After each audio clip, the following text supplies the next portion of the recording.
Greetings everyone, it's Osunlade, your divine and sacred mojo woman, as well as the co-founder of Wombmyn. And this is my day 11 video check-in for the Wombmyn 40-day prosperity invocation. So today I don't have a lot to say. It's another one of those kind of quiet days where I'm just sitting, you know, with everything that's coming through and allowing things to show up and just being wherever I am. And right now, you know, I'm in a kind of a quiet place. One of the things that I do know will probably be showing up as far as my future videos will be information on release and forgiveness and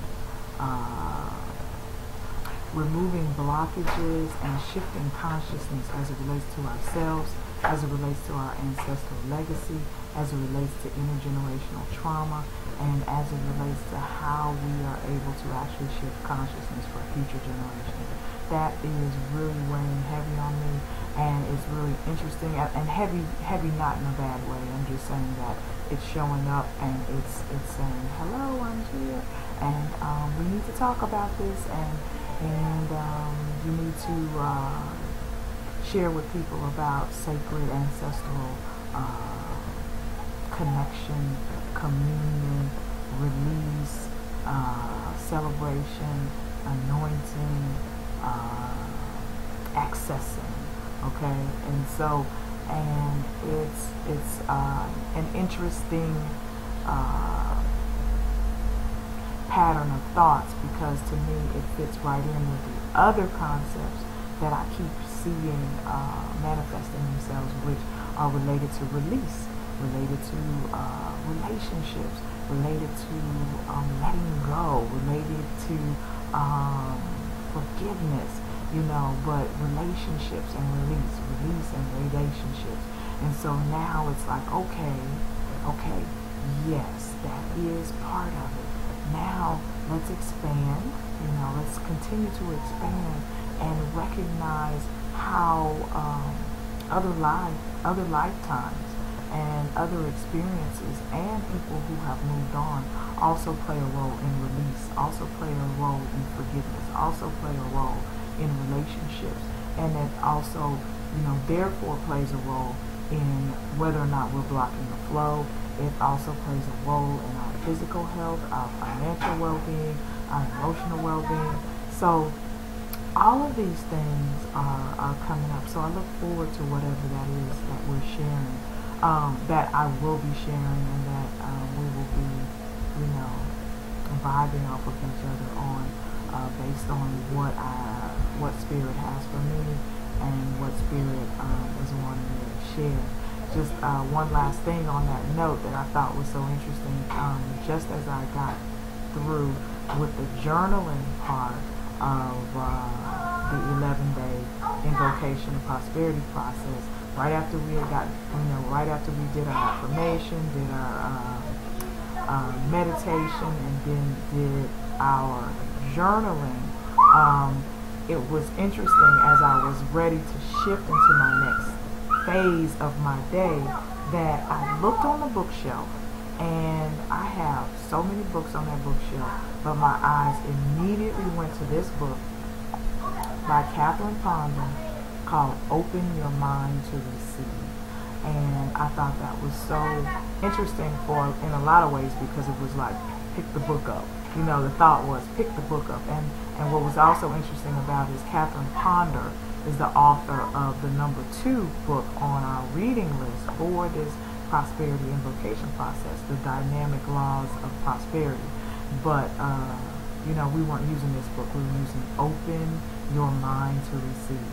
So then I opened the book, and one of the first things that I see is where she's talking about release, and how release is the first step to success. I thought that was so interesting.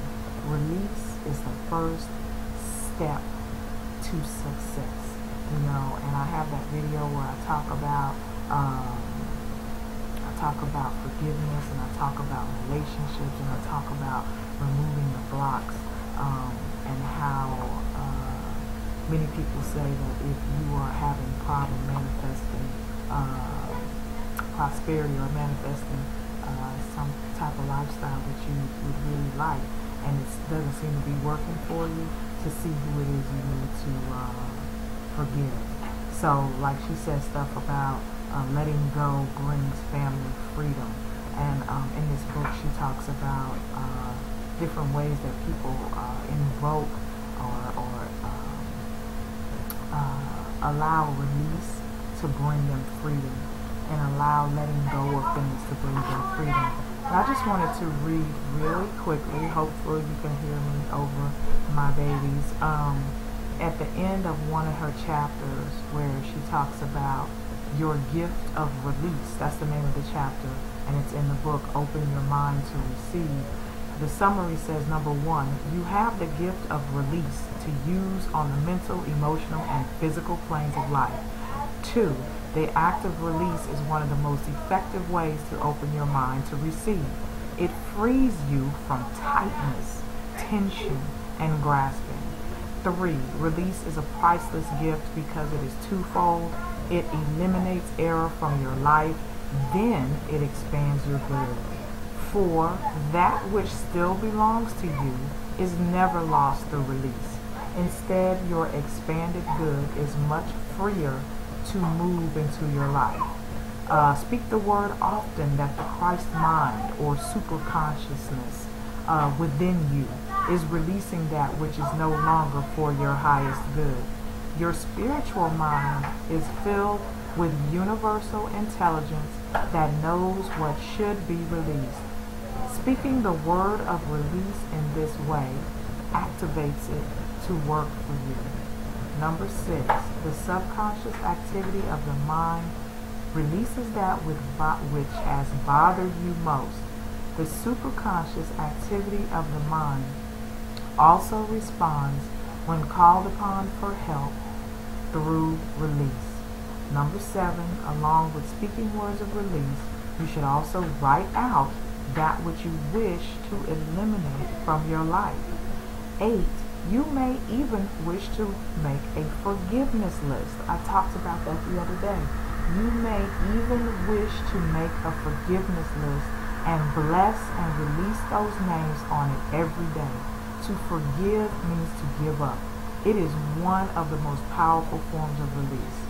And she was talking about giving up, just, letting it go, give it up. She was saying that if you find it hard to forgive, just give it up, and through the giving up comes the forgiveness. Number 9, you can improve your life on all levels through accepting your gift of release. And so she has obviously more than that in this book. There's several chapters, but I just thought that was so interesting. Open your mind to receive, and how everything is everything, and it all plays into our prosperity. So whatever it is we're seeking to do, anything that we heal and allow to show up at its highest and best in any area of our life is going to help remove blocks in all other areas of our life. So I just really liked how that message showed me that same thing, and it also is showing me that